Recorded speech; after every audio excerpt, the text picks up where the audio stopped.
just return to factorial functions. As you have seen, and you even know this, that 5 factorial, what it is, 5 into 4 into 3 into 2 into 1, what it will be? It will be 120.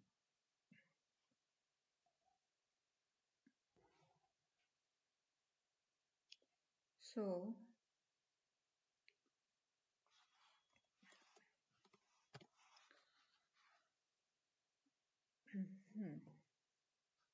we know this.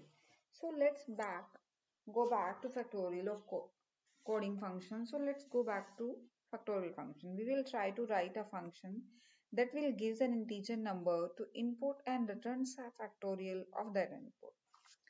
So we will do def. We are defining a function here named factorial, HVDA, name of the function. We are giving a number here. So it is going to return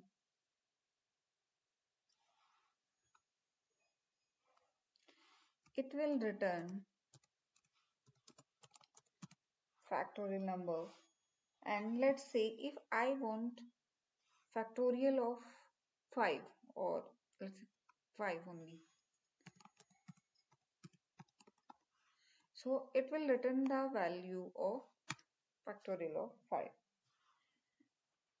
As you can see, we want to loop through these values here, these values, and multiply all of them. As I am saying, factorial of 5, I will loop through 5 4 3 2 1 and multiply all of them. So we need to write code like this.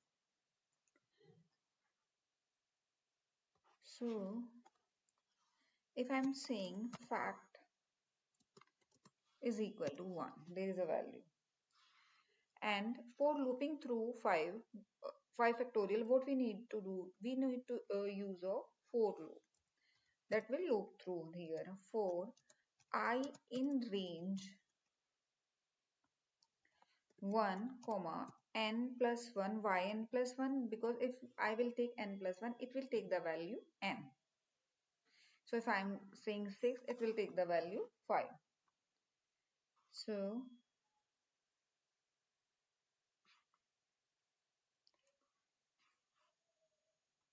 here I'm fact is equal to,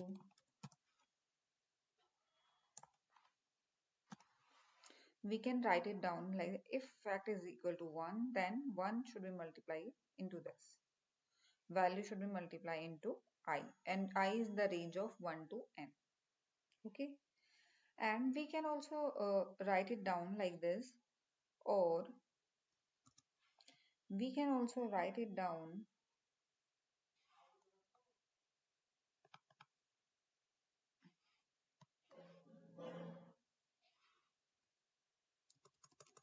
there is another method to write it down. Fact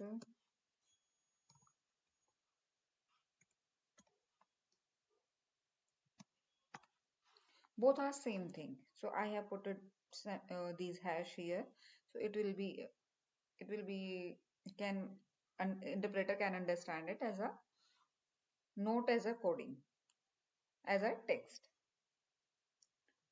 So what I will do now,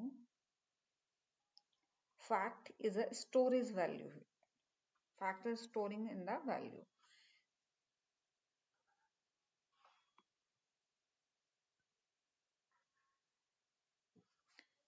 What if I will do now, if I run this and I really want factorial of 5,